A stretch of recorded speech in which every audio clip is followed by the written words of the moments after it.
Next on our agenda is old business. A, continued discussion and review of transit-oriented development code update. It's on page 27 of the digital agenda for those looking for it.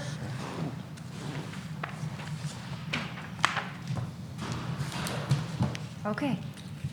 I will attempt to keep this brief and let you lead the discussion on this item. So at the last Planning and Zoning Commission meeting on January 26th, we broached the subject of the transit-oriented development code update, zoning code update, and we walked through just an additional or initial introduction for these planned code updates. The amount of material was large enough that upon general consensus, the idea was to kind of break up a conversation about each of these things before moving them forward to discuss code changes during a public hearing. So the purpose of these code amendments was all rooted in this idea of making property in our business districts and so B1, B2 specifically, more transit-friendly, pedestrian-oriented, allow for bicycle safety and accessibility, bike parking. And so part of that is to adjust some of these code requirements in order to promote such things.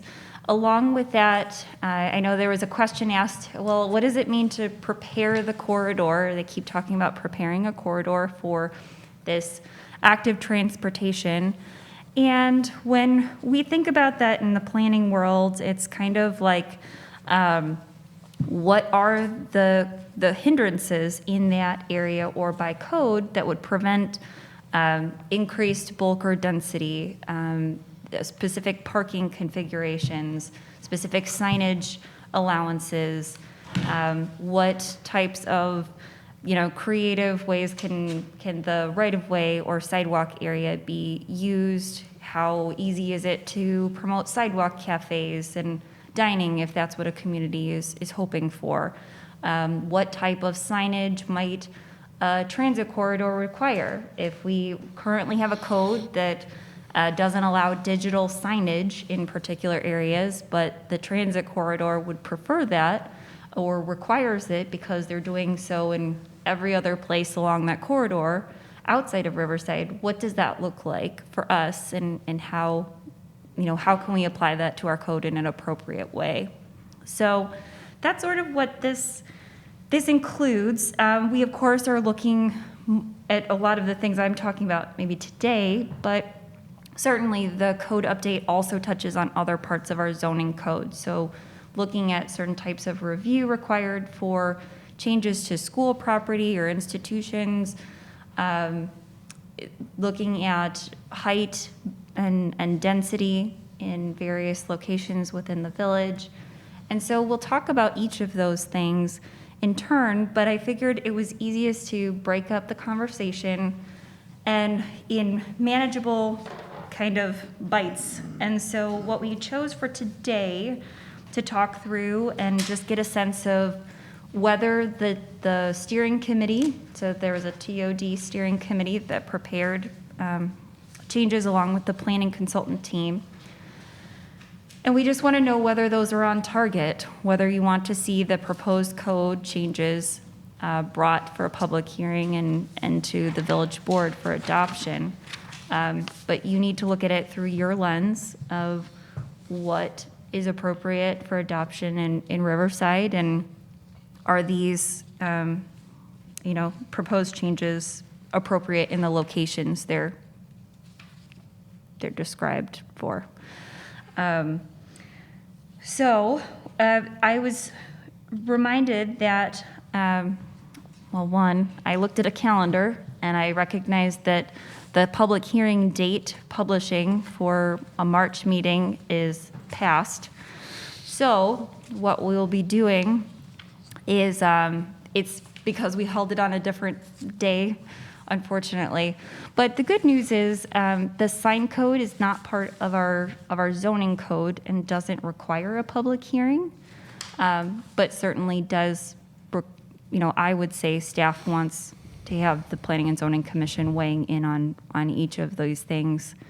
And so what we'd like to do is discuss the sign code updates, discuss the potential for a B1 TOD zoning district, which is in your memo, and then there's just a related small segment about window use in business districts that applied kind of similarly to the sign code changes.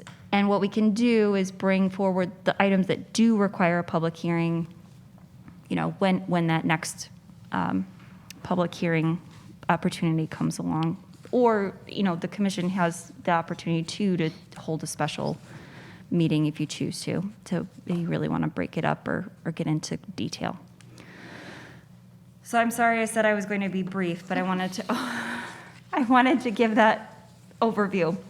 So essentially what the memo did, I highlighted in blue what items kind of would be addressed, right? We had some things that were inconsistent or needed improvement per the scope of work. And then we have proposed changes that hopefully address these issues or goals that we want to accomplish. And so the blue is just an indication that by discussing the potential for a B1 TOD zoning district and discussing the sign code, you kind of touch on those topics. That's the intent. So in the memo, just so you follow along, and I won't go through in detail unless you want me to, but I just picked each topic. The sign code, I included the memo information from the planning consultant. I included the applicable charts that described and redlined the changes, and any staff notes that would go with that particular subject. So, Chairperson Mateo, how would you like to conduct this conversation? Or do you want me to walk through these items and introduce a topic before there's discussion, or how do you want to do that? Let's go item by item, Okay. and some will have more conversation than others. Okay. So, I guess the highlights, and I didn't, include a section on each red line within this document, but we started with the sign code. And one thing to note is that there's a segment that's added to describe no discrimination against non-commercial signs or speech. So we cannot regulate signage based on the content of that signage. So this code section just addresses a decision of a legal decision, national legal decision, and incorporates that into our code regulation. So it's, Part B says that the purpose of the provision is to prevent any inadvertent favoring of commercial speech over non-commercial speech or favoring of any particular non-commercial message over any other non-commercial message. So, and it also doesn't create a right to increase the amount of signage, on that site. So any questions or thoughts about 432 in the criteria section of our sign code?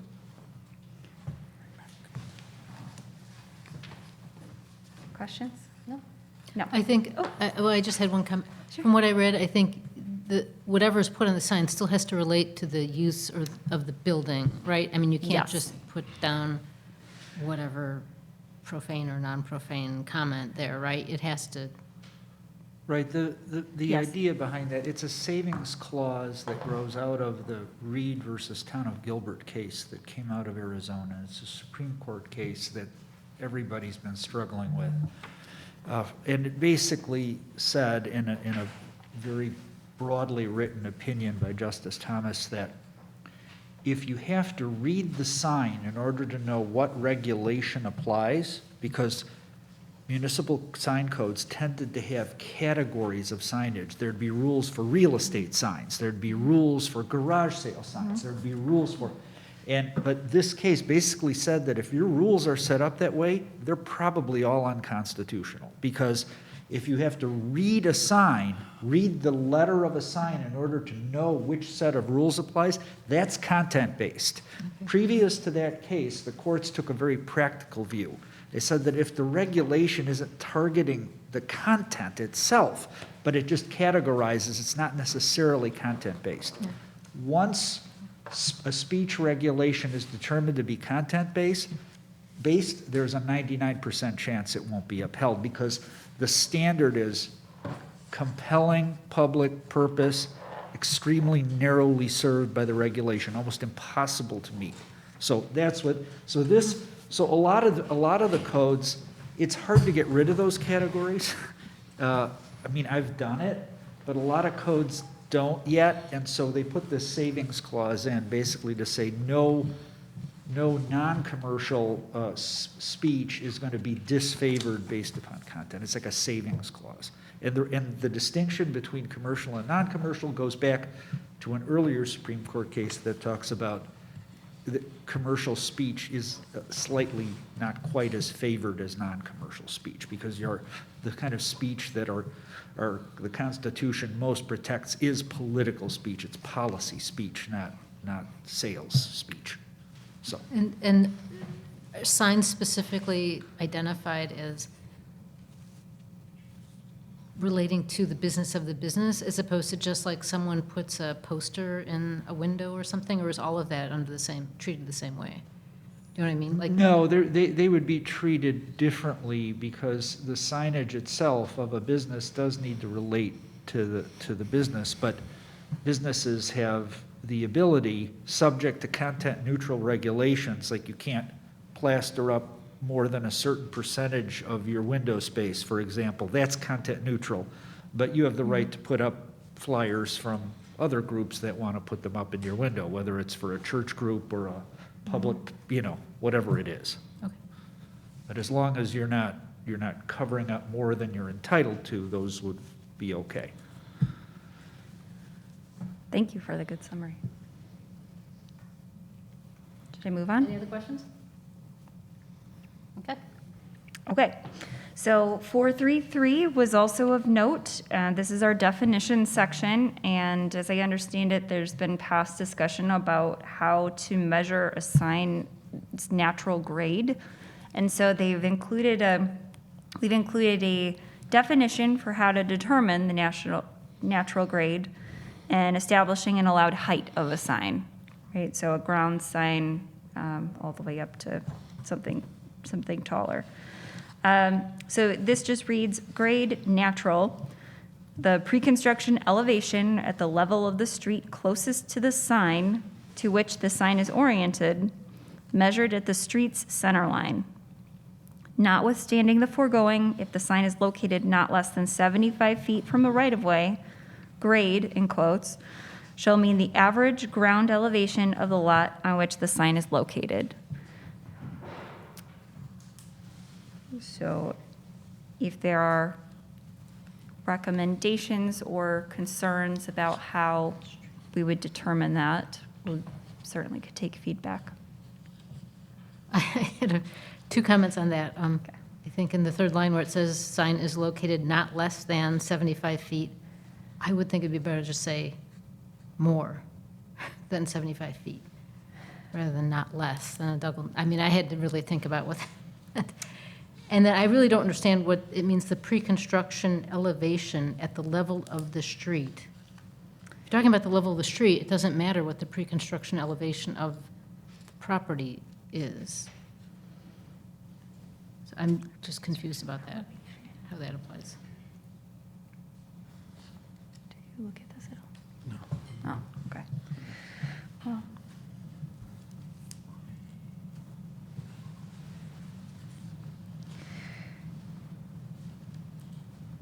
So The only thing that I can come up with is if this is a new development or a redeveloped site where there would be just, dirt where, for whatever reason, before they restore that area, or raise that grade in any way, that they would have put in some kind of foundation or electrical Right. work But there. what does it mean then, measured at the street's center line? How does the street's center line connect to the pre-construction elevation on the property? I just don't understand. It's not clear to me, and maybe it is Yeah. to someone else, but.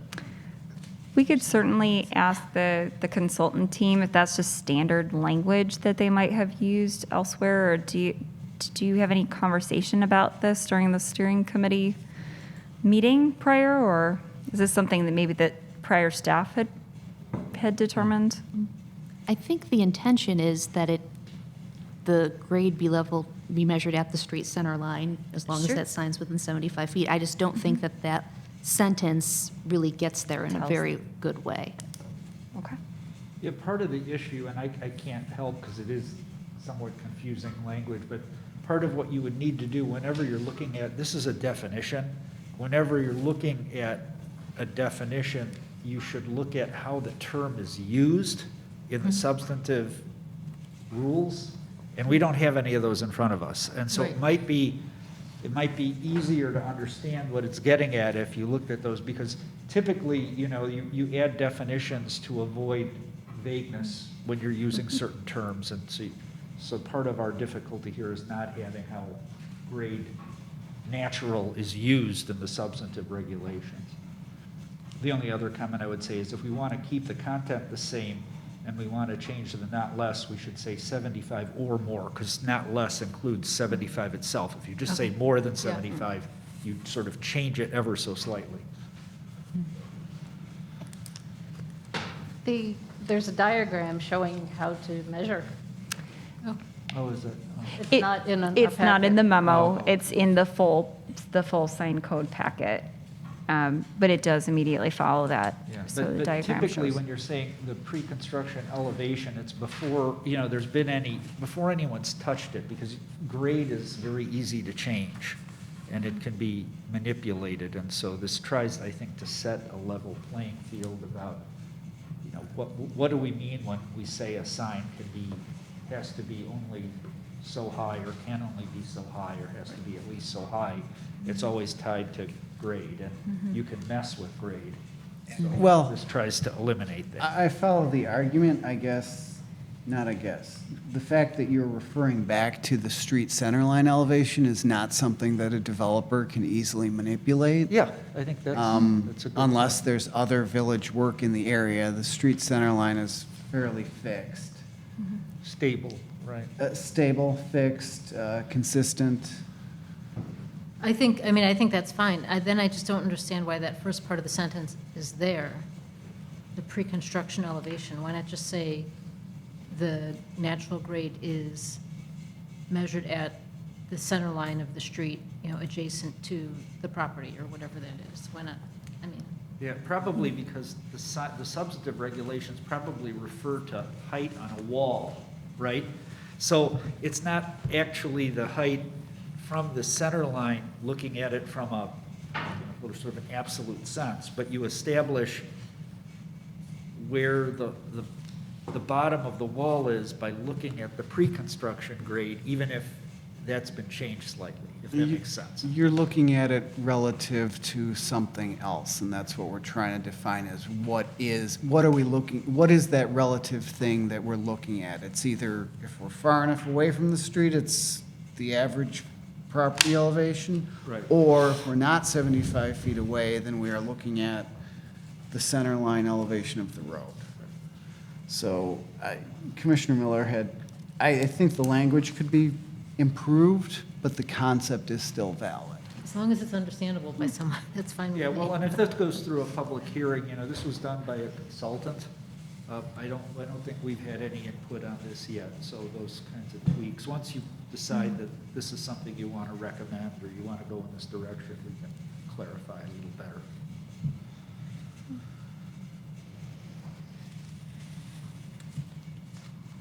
Okay. Shall I move on? Okay. I will also note, I have an extra copy of the memo if anyone would like it, so. Okay, so there's quite a bit more of the sign code itself that it was not, strictly defined inside this 16-page memo, because it's, there are various changes. We are certainly open to any questions or thoughts about other elements of the sign code specifically. We wanted to highlight that one thing that was pulled out in initial discussion as a highlight by the consultant team was thinking about, along the lines of the sign code, property maintenance for storefront windows. And so back in the zoning code, they essentially create a caveat that all window sign standards shall adhere to the requirements established in Chapter 3. So 10.5.7D5, storefront window displays. The Chapter 3, it just says signs, which summarizes appropriate sign types, materials, maintenance, et cetera, for window signs. And so it's just a reference back into and controls the signs that, that would apply in window areas of the business district, both in B1 and B2 commercial districts. Let me see. There's an additional table that I included in the memo that specifies the B1 zoning district sign standards. And it's just noted that the window signage isn't changed, but for that signs are limited to the first floor only in the B1 commercial districts. So you wouldn't have other business signage on that second or higher floors in those districts. And then, let me see, okay.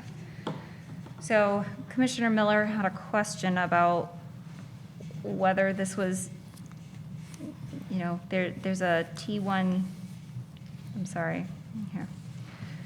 So the memo cuts off at the B1 TC subdistrict, so that is the transitional commercial subdistrict. So we think about that as getting closer into neighborhoods.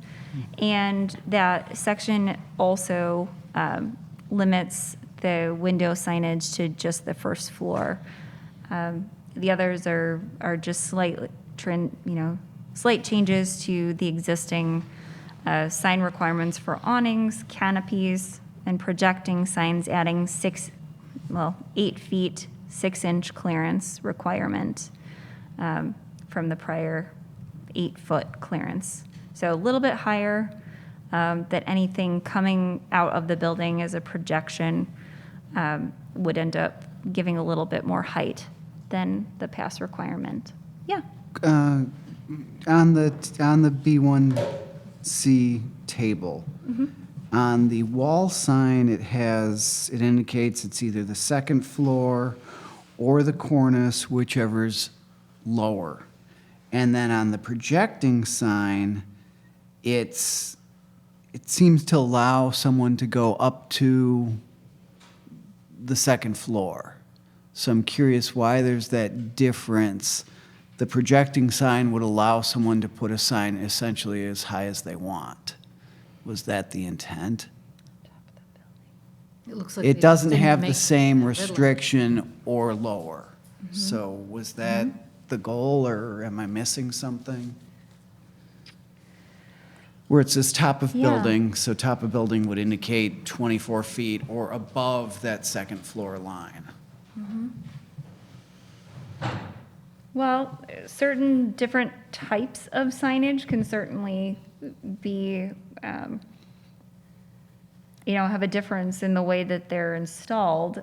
the projecting signs, there may be a reason or rationale to have something, coming out from the building at the top of that building is a identifier of some kind, potentially, that wouldn't be the same or give off that same appearance as having a, 8x6 wall sign right at the top of the building underneath underneath that roof Underneath line. that second floor window. Yeah. That's where I'm going, is the projecting sign would be allowed to be much, much higher than everything else. So if you look at the table, you see that they changed it for the wall sign. They struck out and they added the red line. And it's just not clear. I think you're right. Did they just fail to do that for the projecting sign? Was that a mistake or was it intentional? Yeah, it seems as though that same language, whichever is lower, should also be in the projecting sign one. And thank you, that's a Yeah. much better summary than what I was trying to do.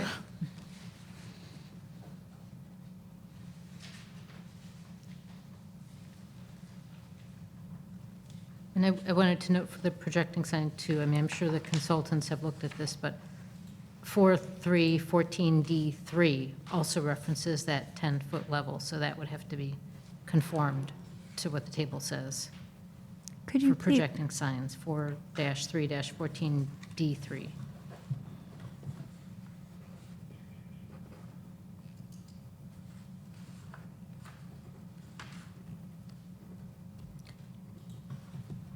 And I had two other questions about this table. For one, what would be the reason to lower, does it say the change for awning signs and canopy signs? Is the minimum change to 8 foot 6 inches in each of those? Is that what an additional 6 inches was added? I think so. Can't read it, okay. All right, well, I guess that's not a big deal then. I thought it said 6 feet, but, and the second one, second comment I had was, I'm not a sign person, but if we're talking about sidewalks, along the Pace Pulse corridor, where we want it to be transit friendly and all the rest, I don't understand why monument signs are more pedestrian friendly than pole signs. It seems to me monument signs would take up more room on the sidewalk than a pole sign. So that's my comment there. it might be a reference to basically our eye line is naturally in a certain frame of reference, and so looking up to a pole sign may be less pedestrian friendly, although you're absolutely correct in taking up the space and the volume of walkability. The monument sign is kind of just right there in front at your eye level, giving the street itself a more pedestrian kind of feel and awareness rather than looking upwards. Okay, well, that's a good explanation, Yeah, yeah. I think that's the intent. And regarding a monument sign, we aren't changing our right-of-way requirements. The monument sign is still required to be on the owner's property, so it's not extending into the public way. Correct. So other than being a visual barrier possibly, it's certainly not a pedestrian barrier. It does not prevent travel. It does not restrict traffic flow in any way.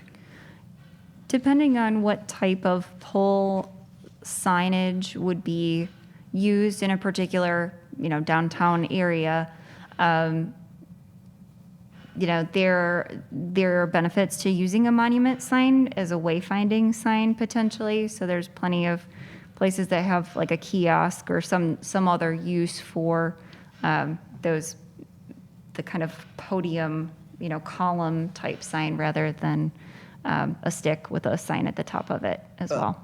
And I'll pick on possibly a certain famous fast food place, but many pedestrian-friendly central business districts have restricted very tall signs, and they've required that famous sign to be at ground level, so it's not quite so in your face, it's not so obtrusive, and that is probably the goal of eliminating the pole sign in favor of the monument sign.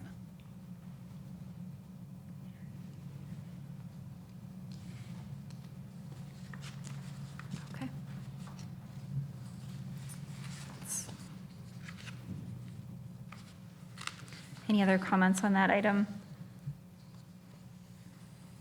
Or on any aspect of the sign code in your review of the sign code? Was there anything that struck you as concerning, questions, about particular changes or recommendations? In the definitions, it's got projecting / blade sign. The table should be updated to use the same naming. That it looks like they did that in the B2 standards, but did not do that in the B1 table.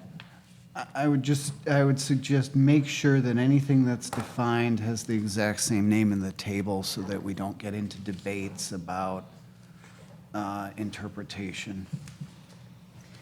It's part of the challenge right now as it stands between the B2 and the B1 sign codes. Understood. Okay, very good. Well, the last aspect that I, Just one thing. Oh, go ahead. Looking at your memo. Yes. I was reading the storefront display windows text that you Yes. printed out. There were two things there.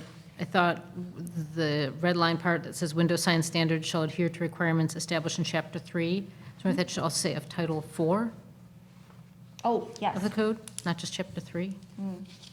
And then also, in the existing text, it puzzles me that maybe the consultant has gotten to this, but it says, on the second line, shall be display type windows where retail sales, personal service, and/or office use is located on the first floor. So it seems to only apply where there's an existing use of a retail sale, a personal service, and/or an office use.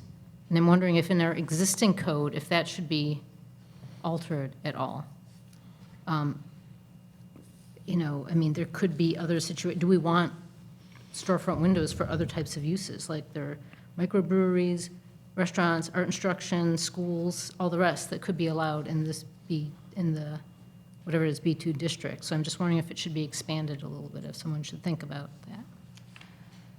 And then, of course, I get to the question of, well, what if something's used as like, a dentist office, and it switches to not a retail sale, personal service, and/or office use? Is it okay then for the person to get rid of the window and brick it up? Is that what we intend? Is that what, the village wants? Is that what's transit, pedestrian friendly? Yeah, I wonder if the intention is just any type of non-residential use. Yeah, then that could be, right, because again, dwellings are allowed on the first floor. So you don't want that, Right. But I just think it's maybe outdated language that could be cleaned up a little.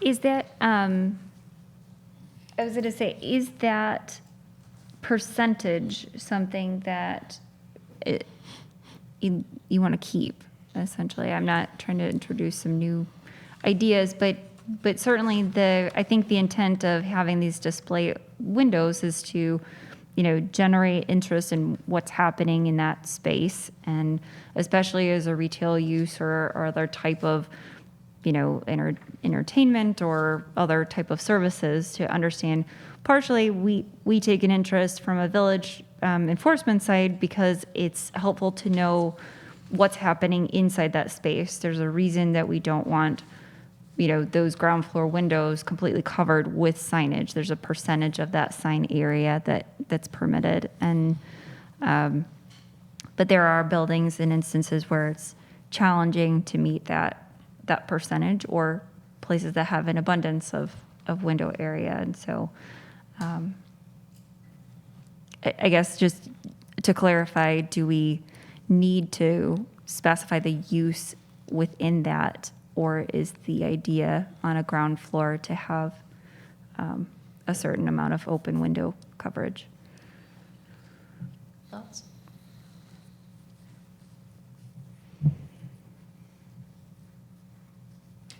The facade references the whole first floor, like, would that be 12 feet by 12 feet high, 14 feet high?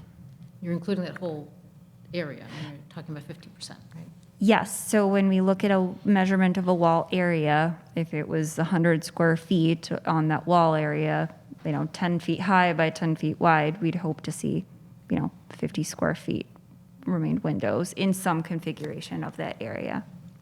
And yeah, especially as they're street front facing. The buildings that don't have a side of this, side facing the street aren't necessarily required to have a full wall of windows on their first floor in the back, loading area, for example.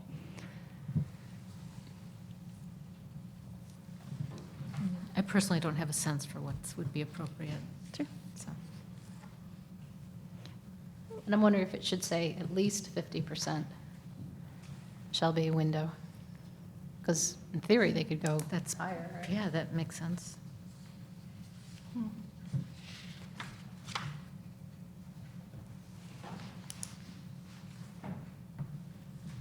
Any other comments on this? You will get a chance to, walk through any final kind of recommendations as well. I'm still puzzled by the difference between pylon and pole signs, and Constable suggested not allowing pole signs in B1, so maybe we should not allow pylon signs either.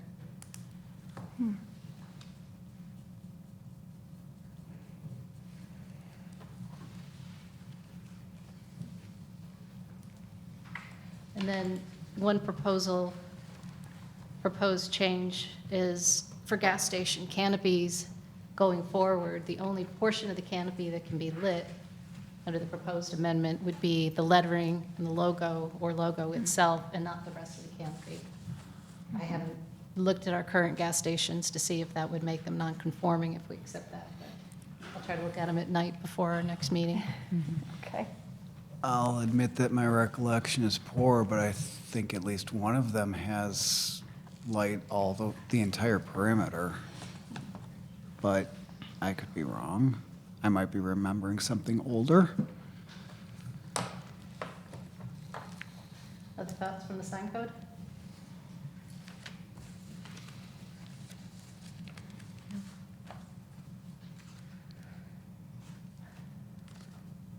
Okay. Okay. So the last item to discuss on this evening is whether to establish a B1 TOD zoning district. So the overview of the overview of this states it well. The amendments in this section focus on updating the set of zoning districts with the proposed B1 transit-oriented development district, and ensures the zoning code and zoning map are consistent in labeling district names.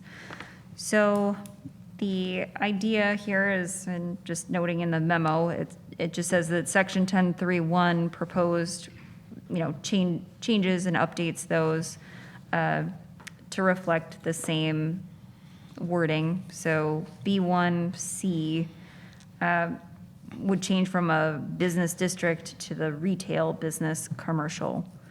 We have a B1TC, which exists, but it would be named Retail Business District Transitional Commercial. And then the creation of a B1 TOD, Retail Business District TOD. So simple in general. I included in the memo a zoning map as proposed. This I'll just kind of explain that we do have an existing B1 district, commercial district in this location, both in economic development business district and the B1 zoning. And so what has happened here is that it very closely mirrors the area indicated for that, the economic business district 2, and except for the transitional commercial, which is aligned with Burlington Street. So it kind of from north to south matches that area. in that area. And so the purpose, I'm sorry, on the purpose of this, creating this district is, again, going back to that idea of supporting development close to aforementioned transit facilities along Harlem Avenue. Key elements include providing zoning standards that limit ground floor office, so coding as inactive ground floor uses, reinforces the maintenance of storefront window displays, adds emerging employment-generating uses that support transit. Other aspects of this is that they're updating building height standards, so would provide for a minimum height standard and increase the maximum height by an extra story, or 12 feet, which would be intended to facilitate greater transit supportive density without significantly altering the physical character of the business district and adjacent neighborhoods. So you're talking about a minimum building height of 2 stories, and then with potential for a taller building if appropriately zoned. So there are aspects of this, the packet itself, cited in 10.5.2, it makes the changes that includes the new explanation of the B1 TOD subdistrict.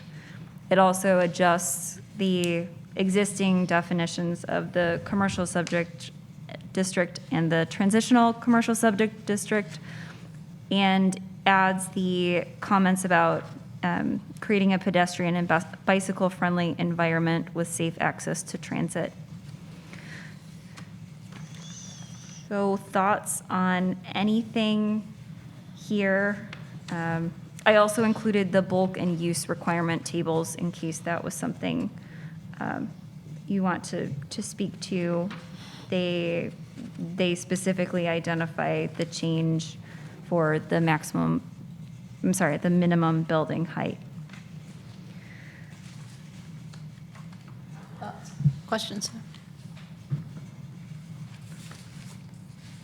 I have a number of thoughts on all of this. I was somewhat confused at the beginning of the process, and I thought, well, we're creating this B1 TOD in order to create a transit-supportive new area. But then when I look at the text of what is the B1C and the proposed B1 TOD, and I look at the uses allowed, and I look at the other changes, they seem remarkably similar to me. There seems to be a slightly greater emphasis on mixed use in the definition for the B1 TOD. And there's reference to the railroad and transit supportive versus, it says transit supportive in the C for the B1 TOD district and along major roadways and nearby transit facilities for the B1C. But I really see very little functional difference between the two. One example of that is that in the new text for the B1 TOD, it says residential uses are permitted above the ground floor only. But if you look at the uses, that's not actually true. Townhouses are now allowed in the B1 TOD, I think the B1C, and first floor dwellings are allowed. They're called a special use. But my understanding of what a special use is that it's still an allowed use. It's just that conditions can be put on that use. So it's not permitted. So these things were added. Not strictly true. A special use is potentially allowed in a zoning district, but it has to be allowed site by site depending on the surroundings. So it's allowed, but we can put conditions. It's foreseeably allowed, not necessarily. But it would be very hard if someone said they wanted to put an office on the first floor to go through our special use standards and to say that you can't have the office. Given our special use standards, I just think it would be very hard to deny that use. And that could be. Yeah. And so whereas currently some of those things aren't allowed at all. It seems like we expanded what was allowed, not reduced what was allowed. For instance, again, like with townhouses, they're not allowed now. But under this proposal, they would be allowed.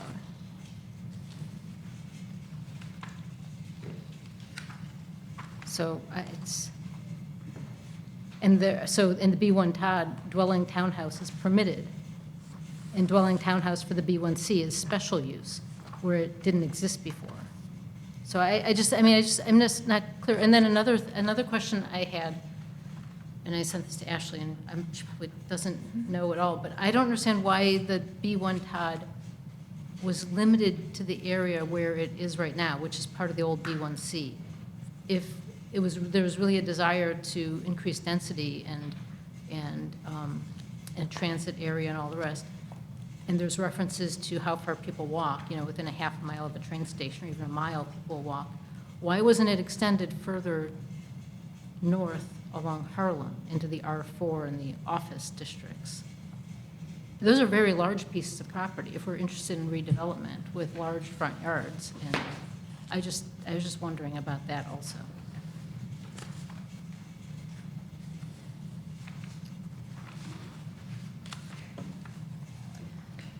Here's a good point about discrepancies between proposed B1C and B1 TOD, where some cases it's special, in other cases it's permitted. And I don't recall rationales for that. Commissioner Hennigan, do you have any memory? I do not. It is specific to the townhouses or some other? Or the multiple family? Well, the only thing that I can come up with is that, when you're thinking about the type of business district and an emphasis on mixed use, so if there's an emphasis on mixed use, having a multifamily dwelling building set only for people living there and not generating some activity of a business purpose, that might be why it would require additional layer of review. Townhouses, often are kind of narrow in nature, and perhaps by permitting that, but not necessarily permitting, a wide expanse of apartments may go back to that idea of having this as a corridor of business and residential properties, and where people can kind of intermingle within those uses, and so that's the only thing I can come up with just from a philosophy of what the purpose of a transit-oriented area or development looks like, is not to fill a big car and transit corridor with just housing. I would agree, and that's why I think maybe we should consider changing the proposed uses in B1 TOD to special use. Okay. Any thoughts on that? That sounds accurate with regards to both the philosophy of trying to encourage greater foot traffic. Residential obviously doesn't, so allowing residential as a permitted use does not help us towards our goal. Forcing, that's probably the wrong word, but encouraging a developer to provide their justification for that special use I think that's appropriate. I was just looking at what our special use standards are, and I just think that it would be very, very hard to not allow a use in a building that already exists, and someone wants to just use it for, an office on the first floor or a residence or whatever. To say no, under our special use standards, you can't meet the burden. I think the standards are too vague. So keep in mind, one possibility that exists, if you're looking at a transit-oriented sort of philosophy, is the special use standards can be tailored to what you're trying to solve for. You mean rewrite what we have in our have code. I have would.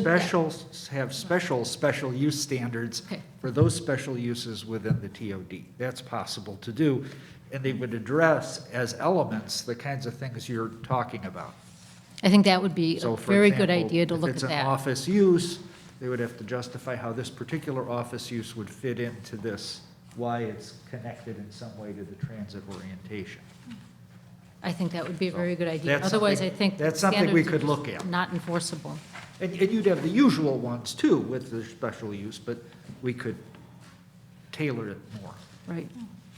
Well, I was looking, I mean, I just think Riverside special use standards are fairly limited. I looked at LaGrange special use standards. It seems a little bit, I don't have the paper with me right here now, but a little tighter, a little more demanding on what has to be And those can shown. be done, that can be done. And I'm sure there are many other villages. And then as far as, like, say, the townhouse, I mean, I just don't see why we would want to allow a townhouse in the B1 Todd. It's a very small area. It just doesn't seem to me, if we're looking for redevelopment, that that's an advisable use.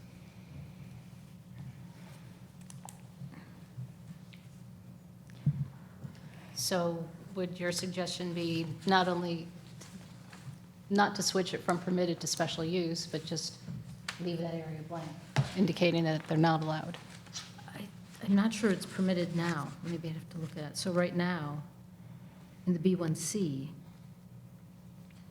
their townhouses are not allowed. According to the table, there's a blank in that cell. And the proposal is to change it for the B1C to a special use, and in the new B1 Todd, have it as a permitted use. And the dwelling at the ground floor, which is an, okay, well, that's a new category that was created. Those are all special uses. And then there was a few others, like the assisted living. It's a special use in the B1 Todd and the B1C. And, yeah. Because I think, I mean, if the desire is to have denser development, I don't know if that's a good or bad thing, but if that's the desire, denser residences, townhouses take up a lot of space. All we have to do is look at the ones on Burlington. So that's- What are your thoughts on that? So in our current code in B1C, townhouse and multiple family, there's no designation, meaning they're not allowed. Do we want to continue that in both B1C and TOD? I think so. You can have townhouse, depending on the architecture, which I don't think we want to get into, I would simply make any dwelling that potentially has a ground floor entry special use. Because that way we don't get into any debates, because even dwelling at the ground floor versus dwelling multiple family, the minute you get an apartment above, it's a multifamily thing, structure. So I would make them all special use. Rather than make them not allowed at all? Correct. If we're going to allow for a certain amount of freedom on the part of the developer to make this wonderful proposal to us, maybe they're going to have some dwelling entries at the ground floor adjacent to this other wonderful use. So maybe they're fully developing a set of parcels. So we don't need to preclude that, but by making it special use, we get to where Attorney Molina is, which is we can put conditions on it. Your thoughts? I think that makes a lot of sense. Certainly, we don't want to discourage any sort of creative development proposals that someone might come up with. So allowing it as a special use allows for it, but keeping it special, not permitted, keeps the focus on the commercial development that we're really trying to focus on here. So I would be okay with it as special use. And keep in mind, too, that you've amended the code, I don't know exactly when, time has gone by so fast, but you allow planned developments or planned unit developments now without a minimum size. So, and that's a way for creativity to come in, where you can have your existing zoning be underlying the PD, but they're saying, well, I want not variations, they don't have to meet that standard, but I want deviations from what would normally be required, and here's the public purpose as to what you're going to get as a community back, and that allows that kind of creativity. So that could weave into these areas too. It's something to keep in mind. Commissioner Braun, any thoughts on this? So the special use, by making it a special use, that would allow for the creativity? No, so that's yet another layer. So Okay. within a zoning district, you have permitted uses, non-permitted uses, they're not allowed here, and special uses, which means they could be allowed here. They have to meet all the zoning standards, but you have to show us why this will fit here. A planned development is a way to not play by all the rules of that zoning district. They serve as a basis for what you're doing, but to ask for leniency because you're putting a package of things together that you can show will include public benefit that warrant not following the letter of the zoning requirements. Okay. And they come in with a plan for a parcel. You say, well, this is gonna have some retail here, we want residential on the second floor, but we're proposing putting a townhouse here, and here's why it works. And they would have to show it, and they could come at it that way as well. I just wanted to point that out, that's an opportunity and a flexibility that's already built in your code. So we have been discussing the PUD, but did that apply to this area? It could apply, yes. It could apply to any area. And I think the only place we disallowed it, remind me, is residential. Yeah, okay. yeah.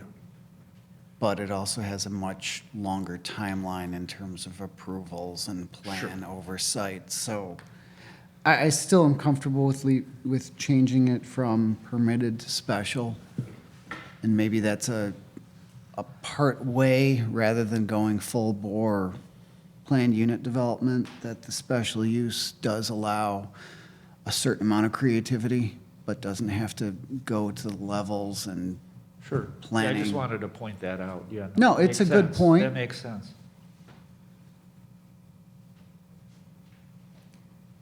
Touching on the nature of what is a special use, I found my printouts on our special use regulation and LaGrange. I just picked LaGrange for whatever reason. And ours talks about, there are two types of special uses, one public and one a private. Use is entirely private in character, but of such an unusual nature that their operation may give rise to unique problems with respect to their impact upon neighboring property.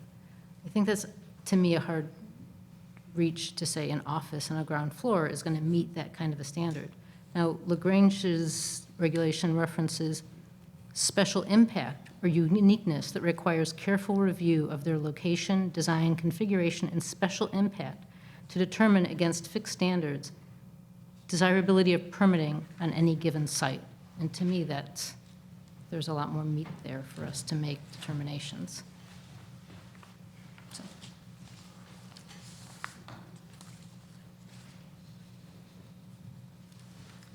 Other thoughts on the districts? So the consultants proposed changes to the names of the districts in 10.3.1, but those proposed names don't carry on to 10.5.2. I think we just need to be consistent there and on the map. I did ask Todd why he added retail to the B1s and haven't gotten an answer yet. I'm not sure it's necessary.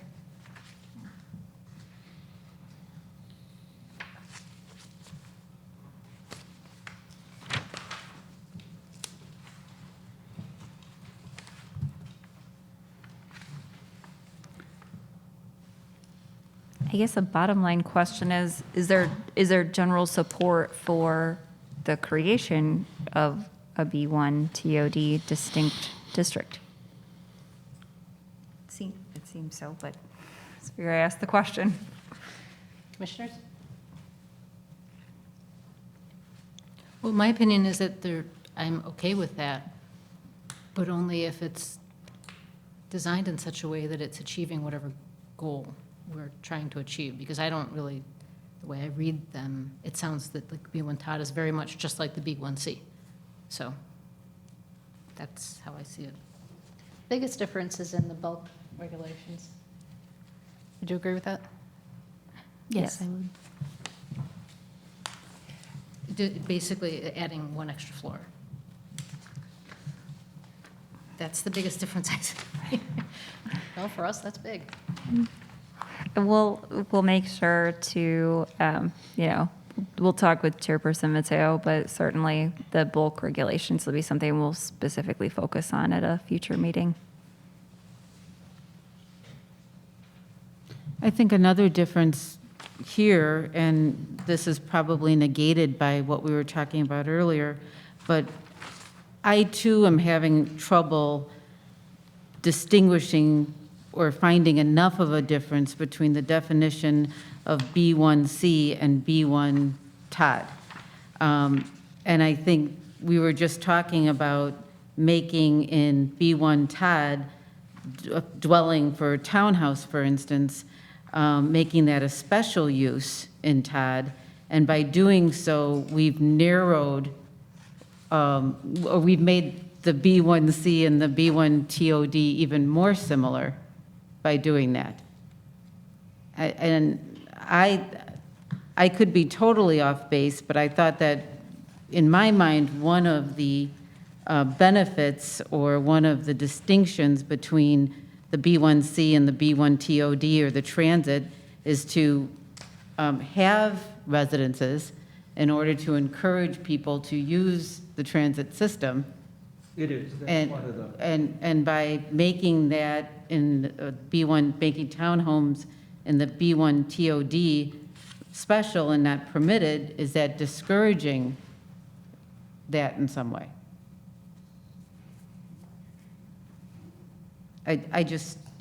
I'm fine with the justification of making it a special use for townhomes anywhere, but that, in my mind, makes the purpose of the B1 TOD lessened. Does that make sense? Am I-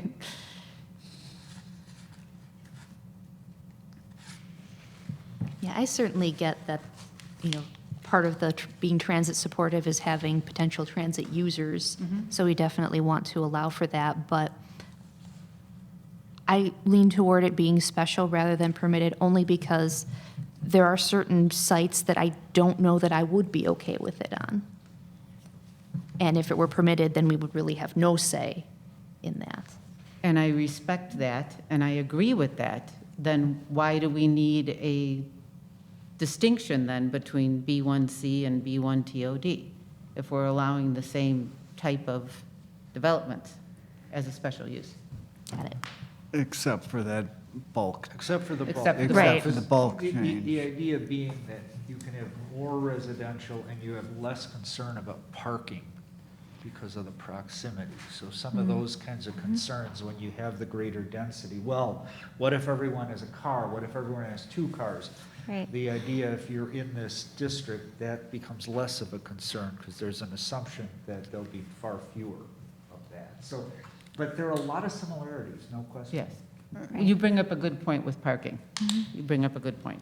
And we are permitting dwellings above the ground floor. So that residential use, as long as you're one story up, is always there. So maybe the way I visualize a townhouse is a freestanding, something that starts on the ground floor, perhaps in the basement, goes up, and is one unit. Is that what a townhouse is? Because in that case, it doesn't matter if we allow 5 stories in the B1 Todd, 60 feet. If you're going to put a townhouse there, that's it. Well, but you could have I'm imagining a ground floor commercial with townhouses stacked on top. So is that a thing? I mean, is that still considered a townhouse? A townhouse is simply a narrow vertical building, but it doesn't have to start on the ground floor? I think it just depends. I know that have seen some developments where, as Commissioner Marhol was talking about, a ground entry door, but then they go up to a second story and above into second, third stories, But is that a townhouse, I guess? Well, Or is that just multifamily dwelling? I you know? suppose it depends on how that development is defined. So it's possible that it would be a townhouse development with office space on the first floor as you go up into so it just depends, I think, on the development, but I certainly am open to being incorrect here in the definition of living dwellings. It could be an apartment, but typically those are just situated on a single. My thought Single is that story, but there's- not all. Sorry. Yeah, go ahead. Go on. My thought is that the difference between multiple family and townhouse, multiple family tends to have more of a shared entrance, whereas, and potential shared corridors or elevators or what Yes. have you, whereas townhouse tends to be between these two walls on either side is entirely mine or entirely a single residence. It doesn't have any shared facilities. And maybe my mistake is I was visualizing a townhouse as something like what's on Burlington right now, whereas it's from the ground up, it's one person's unit.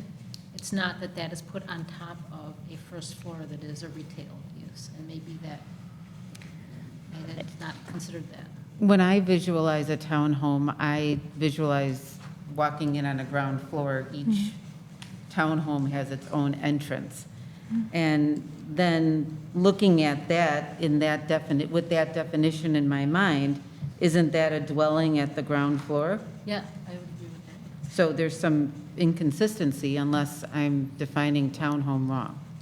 So our definition of a townhouse is a building that consists of a row of 3 or more attached dwelling units that share common firewalls, where each unit has its own individual exterior entrance. So then you're walking into, unless you have to walk up the stairs after you walk in the entrance. Yeah, that would meet the definition. Okay, so then there is a distinction. And it could be, they're typically, they tend not to be rental, they tend to be condominiumized. Yeah. Right. And in that case, the non-residential, if there was non-residential on the first floor, would be a condo, would be condominiumized. In other words, someone would buy that space. But your entrance would be your own to go into your home. And the townhome could have a garage at the ground floor as well, right? And then there's no Yeah, dwelling. it would depend on how it was set up, but yeah. But to your point, if dwelling at the ground floor is special use, then dwelling townhouse can't be permitted use at the same time. And that's why I would make dwelling ground floor, dwelling multiple family, dwelling townhouse, all special use for consistency. And I would say dwelling ground floor should not be allowed if we're in the B1 tot, if that we're trying to achieve something. It's a fairly small area, and if you're going to allow residents in that fairly small area for, 40 feet wide, it seems inconsistent with what supposedly we're trying to achieve. It's something you could also ask for clarification from the consultant on. Definitely. It could be just something was missed and there's no great philosophical thing we're missing. That also could certainly be true. Yep. There are other errors in the use tables that Yeah, we've seen. it seems like it's, Yeah. and probably that, that's the kind of thing where it shouldn't happen that way, but sometimes consultants, it's like, we want to find out if you're interested before we proofread. It can create some problems. Right. I also saw a tension between this new statement of a minimum height of 24 feet for buildings. I think it's in the B1 and the B2. And sometimes it seems like that's because, in the discussion, that's because some businesses just want a really tall first floor, but other times it's mentioned like, we want to have 2 stories. So we want to sort of set a minimum so that we're forcing people to build a 2-story building. And it wasn't clear to me what the philosophy was behind it, 24. Yeah, I think that in these transit-oriented developments, there's a focus on greater density. So like, it's an interesting dialogue, because usually when you have developers they want, they want to pack as much in as they can per square foot, and you're saying, wait, we want, we don't want it too dense. But in these developments, like there's one in Schaumburg where we were in negotiations with the developer, and they were like, well, we don't know if we can sell all this. It's like, no, we gotta have these stories, we have to have it this, these buildings this close together, because that's what it is. So I think that's where some of that comes from. It's a focus on creating more density, again, to create this transit-oriented, like people are gonna be focused on, staying close to the train and not, The discussion with the steering committee was, if there is redevelopment, say on Burlington and the CBD, allowing one floor would be a wasted opportunity to turn Elena's Yeah, point. that's the idea. Increased density. that's the idea. But then some of the discussion was, well, we're setting it at 24 feet, we're not mentioning stories, and I think the consultant misstated that right now, there is a two-story limit. There is no minimum limit, I believe, in B1 or B2. But they said, well, we're changing it from 2 stories to 24 foot so that someone could have a single story that's really tall. And that seems inconsistent with what you're now saying, Chairman Mateo. So that's why I see that tension. I'm not sure. This is not very dense if you still only have 1 story, but it's just 24 feet tall. You're not increasing the density. Well, if some of the buildings in the CBD that are currently 12 feet, 1 story. Right. If that's 14 redeveloped, feet. we're saying, no, you have to have at least 24 feet. But it could be in a single story. And Right. the consultant said, we like that because nowadays, lots of retail spaces want a really tall ceiling. Well, it was Jeff Cermak's recommendation, actually. He's a commercial architect? Realtor, I believe. Realtor. Broker. He pointed out, so our first discussions were, let's include a minimum and have it be 2 stories. And then Jeff pointed out, Starbucks might want to come in, and they don't want 2 stories. They don't want to have apartments upstairs. They're perfectly willing to have a 24-foot tall business. I got the feeling it was partially also to create that street wall. Yeah, some of it is aesthetic. Yes. Yes, That absolutely. was somewhat where that 24 feet came from rather than 2 stories, is that you can still, you have that imaginary Starbucks and it's very tall, and so it still contributes to that facade look. To create a street mass. Yes. What Yes. is the current height of most of those 1-story, buildings in the B2 CBD? Does anyone have an idea? I looked at them. I don't know if they're 16 feet, 18 feet. I'm not certain, haven't taken a look. I would imagine they're anywhere from, a 10 foot to 16, 18 feet, probably. They could be tall, but not necessarily allowing additional height on top of that.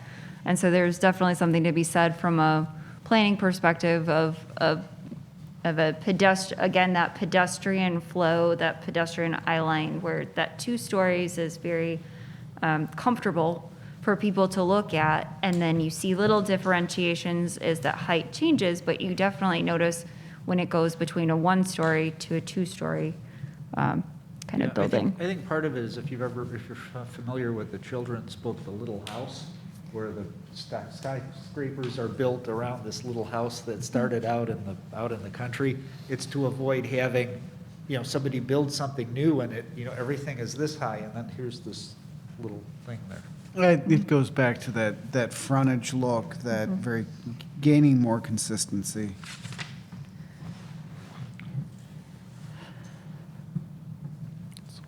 So currently, a restaurant with drive-through facilities is special use in B1C. The proposed use table has it blank for TOD. Do we want to include it? I don't remember any reason for exclusion.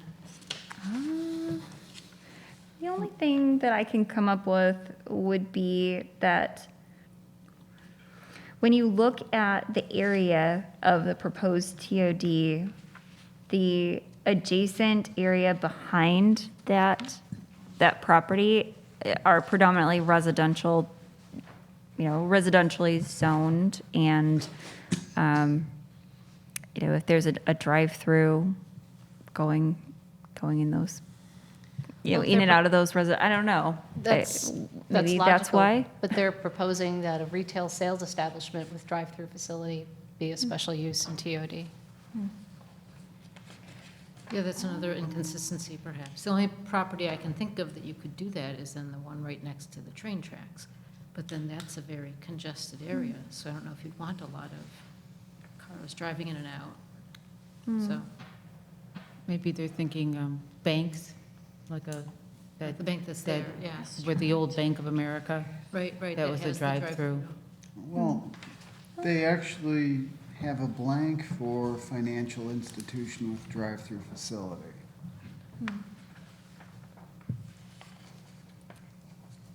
It's on the page just Right. prior. It's special in the B1C and And that's not permitted. permitted in the TOD.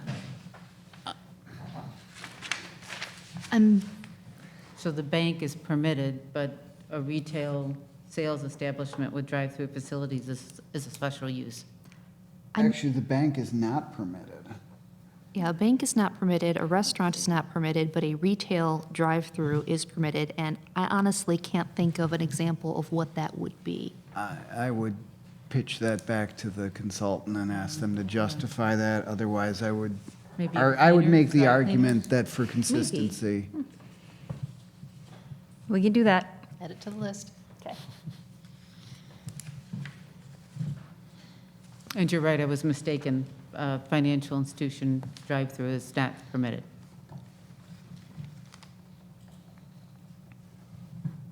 But it's currently a special use. It's a special use B1C, Correct. yeah. Okay.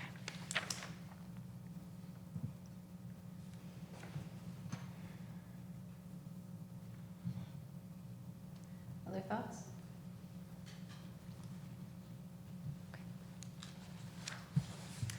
Okay.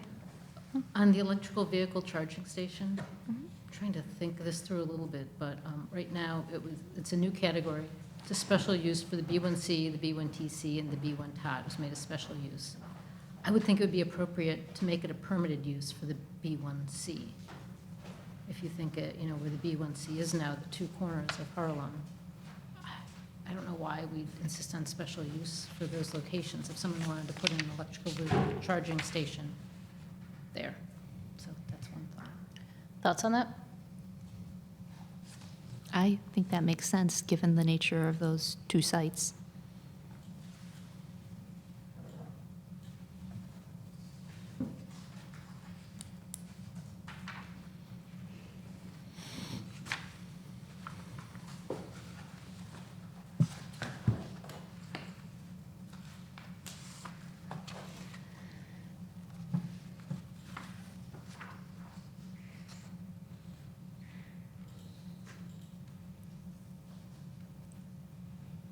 What about in the B2?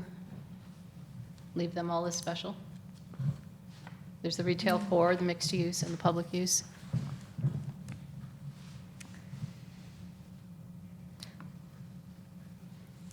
So the definition of electrical vehicle charging station, I think one of my thoughts was that maybe there should be different categories. One that's for use of people who are in the establishment, work in the establishment, like office or residences or whatever, and one that's for retail. And I don't know if you recall if there is that distinction, but in the public use area for the B2 public use, I don't think we'd want a retail electrical vehicle charging station, but you might want one being used by government employees or library employees.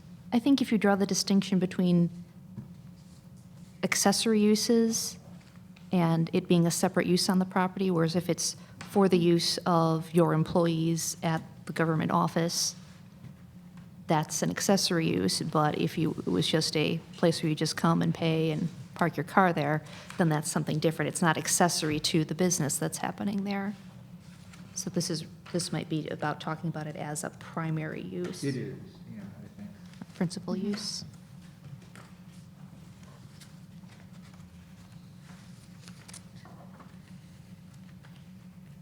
in which case I'm okay with it as a principal use being a special use, but permitted as an accessory use.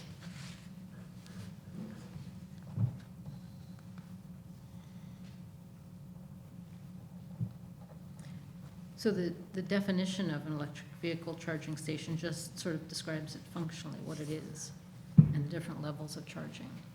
Doesn't talk about it being, for retail or non-retail.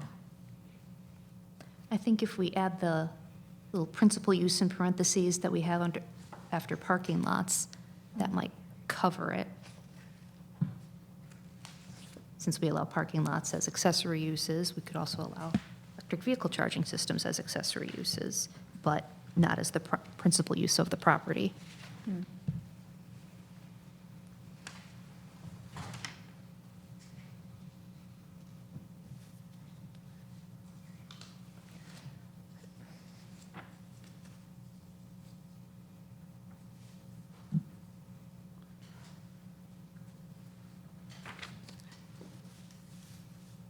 Okay, so we would recommend that there be a distinction between principal use and accessory use, and that in B1 TOD, that all other B1 would be a special use for a principal electric vehicle station, and then a permitted in B1 TOD, accessory electric charging station would be permitted in B2. Do I have that right? It's a accessory use, it would be permitted for B2. As a principal use in the B1 TOD, it would be permitted. Is that correct? And then All of all the- others would be a special use? Accessory for all of the B2, or I was just talking about the B2 public use? Correct. It would just be accessory use in B2 would be, well, would it be permitted or special use? For I would think- if it's I to think the, use of that office building, is that a permitted I use or would a special allow- I use? would make it permitted. Okay. That's what I thought I had For- heard. Because it is, If it's because it's accessory. I'm saying Yeah. permitted as an accessory use. Correct. But if it's primary, then make it special. It would be a special use, correct. And maybe not allowed at all in the public use, the B2PU or whatever it's called, Mm, the public, the governmental properties. okay.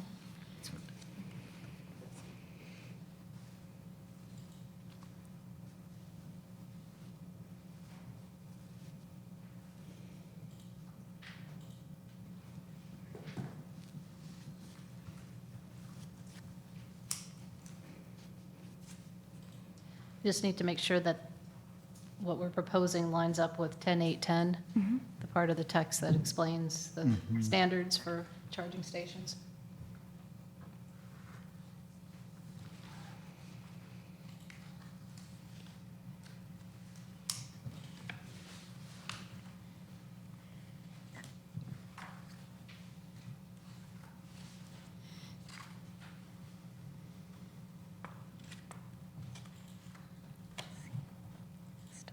Any other thoughts?